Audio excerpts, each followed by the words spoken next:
Bienvenidos a un nuevo capítulo de Más Conocimiento de Campus TV, la televisión digital de la región del Maule.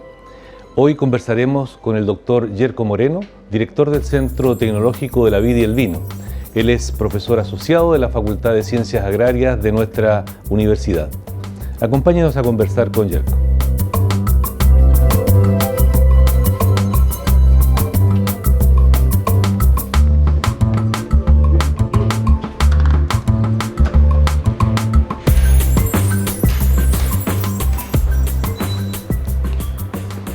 Profesor, ¿qué tal? Hola Iván, ¿cómo estás? Gusto verte. Bienvenido al Centro de la Vid y el Vino. Gracias. Gusto tenerte por aquí. Estamos conversando con el doctor Yerko Moreno, director del Centro Tecnológico de la Vid y el Vino. Yerko, ¿por qué crear un Centro Tecnológico de la Vid y el Vino acá en la región del Maule? ¿Y cuándo ocurrió aproximadamente?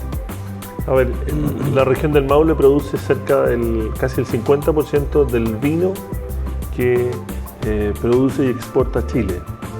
Y la región cercana, que es la sexta región, produce aproximadamente el otro 30%. Entonces, en la macro región sexta, séptima, se produce sobre el 75% del vino que Chile manda al mundo. Y en esta región no existía una unidad especializada que hiciese investigación, desarrollo y transferencia tecnológica. Entonces, en el año 95, principios del 95, empezamos a soñar con este centro y presentamos un proyecto FONDEF. En esa época estaban recién comenzando la idea del FONDEF, que eran proyectos de investigación y desarrollo orientado a solucionar problemas de la industria que requerían el apoyo de las empresas privadas, y el FONDEF que presentamos nosotros fue el primer proyecto en su tipo que recibió apoyo de una asociación gremial que en ese entonces era Chilevid, que eran las viñas pequeñas y medianas orientadas a la producción de vino de exportación, eran las que se llamaban antiguamente viñas boutique. Entonces surge como una necesidad de esas empresas y porque, bueno, estamos en el corazón, a mi juicio, vitivinícola de Chile. Interesante. Hay un concepto, para los que no conocemos el tema, difícil, que es el de ecofisiología de la vid. ¿Qué se entiende por eso? A ver, ecofisiología de la vid, bueno, si tú separas la palabra, la fisiología da cuenta del funcionamiento de la planta. Así como las personas, ¿no es cierto?, tenemos un sistema circulatorio y tenemos distintos componentes en el interior, ¿no es cierto?, de nuestro organismo. Las plantas también tienen una, comilla, fisiología o una forma de funcionar y de relacionarse con el medio, y ahí viene la parte eco. Entonces, la ecofisiología es una palabra que parece compleja, pero que lo que hace es buscar, estudiar y explicar las respuestas que las plantas tienen frente al medio. ¿Por qué bajo, por ejemplo, una determinada condición, una planta de vid en el secano cierra sus estomas y pierde menos agua durante el día? ¿Por qué los abre, ¿no es cierto?, temprano en la mañana y los cierra más tarde? ¿Cuáles son los mecanismos que la planta tiene para ahorrar agua bajo condiciones de estrés?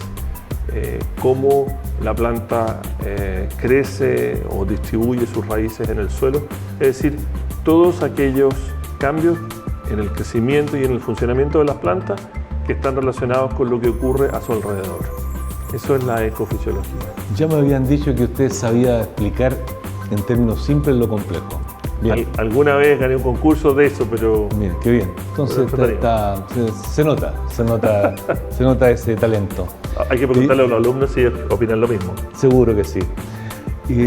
A propósito de fisiología, cuando en algunos momentos ocurre algo más, como en humanos se dice, fisiopatológico, seguro que las plantas, la vid, particularmente en este caso, también se enferman. ¿Qué tipo de enfermedades pueden aparecer en las vides? Bueno, hay varios tipos de enfermedades. Los principales problemas de los cuales sufren las plantas de vid se relacionan con los hongos. Tenemos son fundamentalmente infecciones. Son infecciones, hay hongos, bacterias, hay virosis. Al igual que nosotros, digamos, las plantas pueden contraer resfríos equivalentes o pueden incluso enfermarse de algo que podría ser similar al SIDA, ¿no es cierto?, a virosis que son permanentes en la planta y que no tienen sencillamente respuesta. Y tenemos enfermedades que ocurren todos los años. Por ejemplo, la pudrición de los racimos, que es causada por un hongo que se llama Botrytis cinerea, ocurre todos los años si están las condiciones de humedad y temperatura y si tú no proteges los racimos con alguna aplicación química o con algún manejo, digamos, dentro del viñedo. Hay otras enfermedades que atacan tanto racimos como hojas, como puede ser el oidio. En general eso. Y hay enfermedades que son mucho más complejas, como te decía, como las virosis. Y de hecho, uno de los trabajos nuestros, y por eso tengo un par de plantas acá, es generar materiales libres de virosis, que se llaman plantas, comillas, certificadas o plantas libres de virus. A propósito de eso, ¿podemos comentar sobre cultivar y portainjertos en los cuales ustedes están trabajando? Bueno, nosotros tenemos acá dos ejemplos de parte de las cosas que hacemos. Esta es una planta de Cabernet Sauvignon que tiene la característica de ser una selección clonal. Esto es un individuo que nosotros miramos en el campo y que encontramos que tenía características sobresalientes. Tenía el largo de racimo, el tamaño de racimo que nosotros queremos, la composición de la fruta y después estaba libre de estas enfermedades de naturaleza viral. Nosotros hicimos seguimiento en esta planta y lo estamos haciendo en otros cultivares durante varios años y tomamos estacas de esa planta en particular y se multiplican vegetativamente. Entonces, esta planta nueva, que es una plantita pequeña, es idéntica a la planta original. Y todas las plantas que nosotros saquemos de esta planta van a ser idénticas a la planta original. Entonces, el viticultor que va a poner 1.000, 2.000, 5.000 o 50.000 plantas en su campo va a tener 50.000 plantas idénticas a esta y que van a tener idealmente las mismas características, ¿no es cierto?, que tenía la planta original en términos de calidad de fruta y de productividad. En el caso de los portainjertos funcionan distintos. ¿Pero podría indicar qué es un portainjerto primero? Un portainjerto es una especie o un híbrido de dos especies, ¿no es cierto?, como el que está acá, que sirve para, comillas, dar sustento a una variedad. ¿Por qué se usan los portainjertos? Los portainjertos generalmente corresponden a un sistema de raíces que va en el suelo donde yo quiero establecer una variedad en particular. Entonces, el Cabernet Sauvignon, por ejemplo, es sensible a los nemátodos. Entonces, si yo tengo un suelo que tiene unos gusanitos microscópicos que están en el suelo y que se comen las raíces de Cabernet Sauvignon, lo que yo hago es plantar una planta de vid que mediante el proceso de injertación tiene las raíces de una variedad resistente a esta plaga y la parte aérea de la variedad que a mí me interesa. ¿Se suman características positivas? Se suman características positivas que yo no encuentro en la variedad que comercialmente me interesa, las encuentro en esta otra variedad. Entonces, la variedad portainjerto aporta las raíces y arriba del suelo, ¿no es cierto?, está la variedad. Interesante. ¿Este laboratorio en el que estamos es el de enología? Claro, este es el laboratorio de análisis de vino. El Centro del Vino tiene 3 laboratorios. Tiene un laboratorio que es el de análisis de vino, donde nosotros determinamos la composición química del producto determinado, del vino. Y está compuesto de los análisis de rutina, que es un poco lo que están ustedes viendo acá. Tenemos una sección que hace... ¿Podrían nombrar un par de mediciones que se realizan? Me imagino pH, por ejemplo. Sí, la medición, los análisis de rutina que hacemos nosotros, el principal que uno tiene que ver en un vino es el grado alcohólico. Porque eso tiene implicancia tanto desde el punto de vista organoléptico, o sea, de la sensación que uno percibe al tomar el vino, como también desde el punto de vista impositivo. Cuando tú exportas un vino, va a depender del grado o del nivel de alcohol que tenga, el nivel de impuesto que paga. Además, desde el punto de vista regulatorio, más alcohol, más impuesto, por sobre cierto nivel en algunos países paga más impuestos. Pero también desde el punto de vista regulatorio, para que un producto fermentado de uvas se pueda llamar vino en Chile, tiene que tener al menos 11,5 grados de alcohol. Si tiene menos que eso, no es vino. Entonces, dices al menos, pero ¿tiene un tope máximo también? Generalmente los vinos están entre 12,5, 13, 13,5, hasta 14,5. Yeah. Más que eso, se siente una sensación, valga la redundancia, quemante en el vino. O sea, el alcohol sobrepasa todas las otras sensaciones que uno percibe cuando degusta y el vino se siente desequilibrado. Entonces, los vinos generalmente se ajustan, se cosechan las uvas de modo tal de que tengan entre 13,5 y 14,5 grados de alcohol, no más que eso. Entonces, este laboratorio de enología donde hacen mediciones y los otros son de... Este laboratorio es el que hace de análisis de vino, que tiene una parte de análisis rutinarios, como yo les decía, medimos grado de alcohol, pH, azúcar residual que queda del proceso de fermentación y otras mediciones. Tenemos una mini unidad de microbiología que también es capaz de determinar, ya sea en el proceso de fermentación como en el producto terminado, residuos, ¿no es cierto?, de levaduras o microbiología, compuestos microorganismos. Tenemos una unidad que también nos permite medir otros componentes del vino. A propósito del laboratorio de microbiología, ¿un vino debe estar exento absolutamente de microorganismos? Sí. ¿Debe ser desde ese punto de vista estéril? No, los vinos no se esterilizan, porque el concepto de esterilización supone un proceso de esterilización. Los vinos no se esterilizan. Pero si le hacen un cultivo a un vino, ¿no se cultivan bacterias ni levaduras? No. No, porque los vinos se pueden filtrar, ¿no es cierto?, con filtros de menor tamaño, ¿no es cierto?, para eliminar microorganismos, pero también los vinos se tratan con compuestos que limitan la aparición, como por ejemplo el anhídrido sulfuroso, que cumple dos propósitos. Uno es la estabilidad microbiológica y el otro evita las oxidaciones del vino. Pero en general los vinos son productos súper inocuos. Piensa tú que en la antigüedad uno de los grandes usos del vino era justamente tener agua o tener líquido bebestible por las personas. Es una fuente segura de consumir agua. Y tú decías que en la región que produce la mayor cantidad de vino de exportación. ¿Cómo nos ven como región en el extranjero como productores de vino?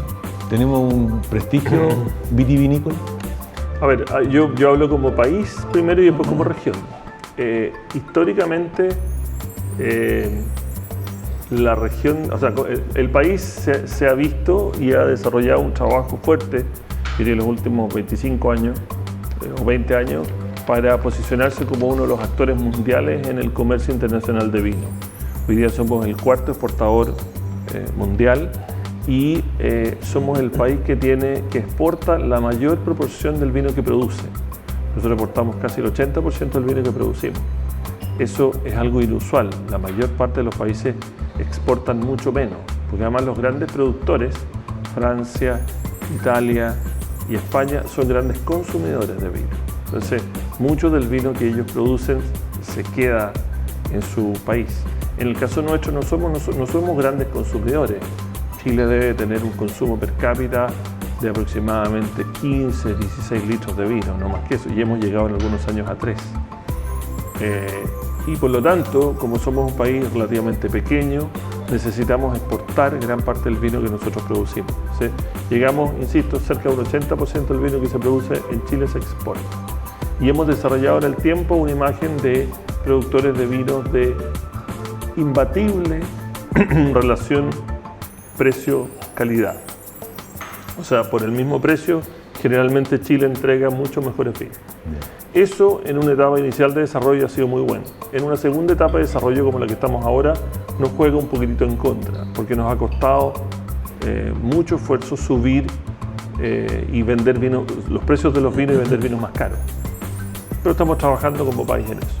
Como región, tradicionalmente, esta región siempre ha producido muy buenos vinos, pero el prestigio no nos ha acompañado. Producimos vinos en muchos casos de composición distinta y toda la fama y todo el ruido de la industria en términos de producción de vinos de calidad se lo llevaba Maipo en algún momento, Casablanca en otro momento, Colchagua en otro momento. Pero en los últimos años ha comenzado a ocurrir un redescubrimiento del Maule como productor de vinos de calidad, y yo creo que a redescubrir algo que nosotros como Centro del Vino hemos tratado de promover desde hace muchos años. El Maule es la región productora vitivinícola más diversa de Chile. Es un crisol de suelos y de clima tan diverso que te permite producir vinos blancos en la costa o en la precordillera de alta calidad comparable a las mejores zonas productoras de Chile, vinos tintos frescos, vinos tintos de más cuerpo, todas las variedades se pueden producir y tú puedes encontrar, si eres cuidadoso, un muy buen lugar para producción de ellas en el Maule. Esa es una ventaja que yo creo que que hoy día recién los periodistas están comenzando y los críticos de vino a descubrir.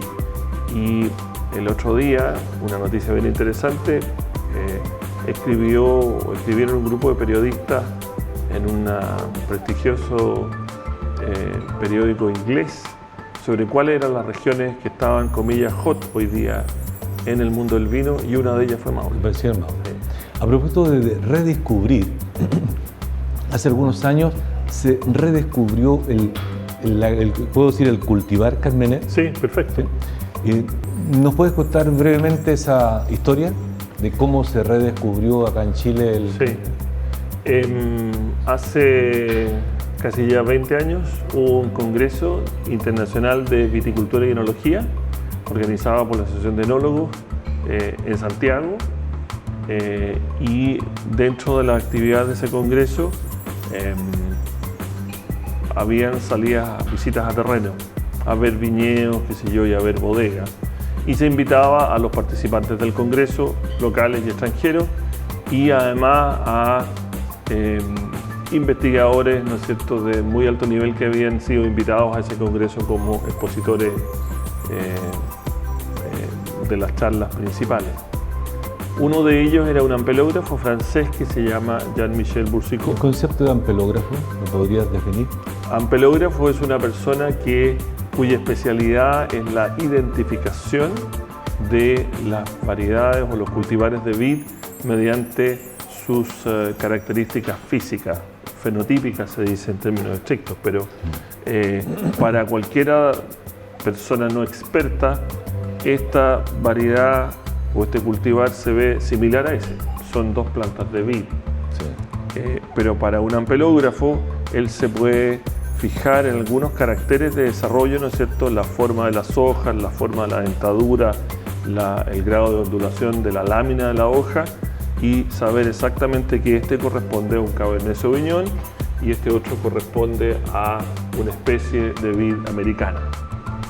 Eso hacen los ampelógrafos. Piensa que comercialmente hoy día hay 4.000 cultivares de vid, 4.000. Y se estima que hay una cantidad similar de otros cultivares que tienen menor importancia. Entonces, la identificación tradicionalmente se ha hecho mediante el estudio de la expresión de la forma que tiene la hoja, el brote y el racimo. Y eso se llama ampelografía.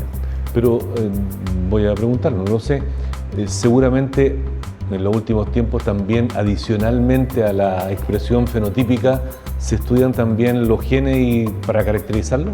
Efectivamente, hay otras formas de hacerlo. Una de las formas, antes de los marcadores moleculares, se hizo por isoenzimas también. O sea, parte del aparato enzimológico de estas variedades permitía identificarlo. Y hoy día hay marcadores moleculares descritos y publicados, ¿no es cierto?, que para el público no eruditos es como parte del código genético, ¿no es cierto? Entonces hay una huella genética que tiene cada cultivar que permite identificarlo uno de otro. Tú tomas parte de tejido vivo, hay unas cintas especiales para cosechar, parte del ADN de la planta, tú la amplificas y después lo comparas con el patrón descrito para cada cultivar y sabes si es o no. Eso efectivamente se hace.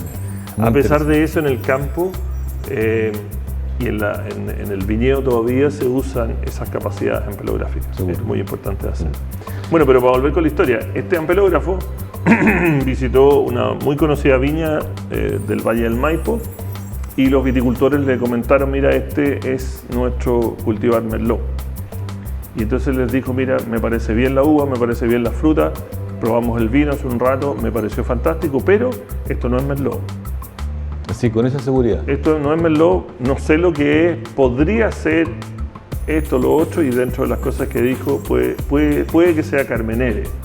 Y toda la gente dijo: bueno, pero ¿qué es Carmenere? Y se había perdido en algunos años atrás. Y ese Carmenere, claro, en Chile no estaba descrito, y Carmenere era una de las cepas que constituían los mejores viñedos de Burdeos, en Francia.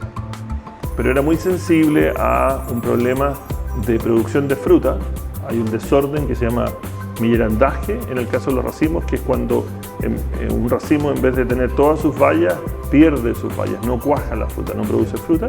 Entonces los racimos eran muy livianitos y además es muy sensible, o fue muy sensible, a la filoxera. Y por lo tanto desapareció. De hecho, hoy día en Francia deben haber unas 15, 17 hectáreas plantadas con Carmenere. Y el resto no existe, de casi 800.000 hectáreas que tiene Francia. Está casi extinto. Y entonces se redescubrió este Carmenere en el Maipo, y después se visitaron los viñedos del Maule, que también tenían, y después nos dimos cuenta como país que gran parte de los viñedos que estaban reconocidos y etiquetados como Merlot eran efectivamente Carmenere. Y el país, yo creo que tuvo la suficiente capacidad e inteligencia de transformar lo que podría ser un desastre, verlo como una oportunidad. Es decir, tenemos algo distinto, tenemos algo particular de Chile, y hoy día Chile etiqueta y tiene vinos reconocidos internacionalmente con Carmenere, y es reconocido como el país que tiene la mayor superficie plantada de Carmenere en el mundo, que son como 11.000, 12.000 hectáreas. Pero hay Carmenere en China, hay Carmenere en Italia, porque este error que cometimos nosotros también lo cometieron los italianos, y hay un poquitito de Carmenere en Estados Unidos, en el estado de Washington también, muy pequeñito. Interesante. Estamos conversando con el doctor Yerko Moreno, director del Centro Tecnológico de la Vid y el Vino. Haremos una breve pausa y luego regresamos. Esperen.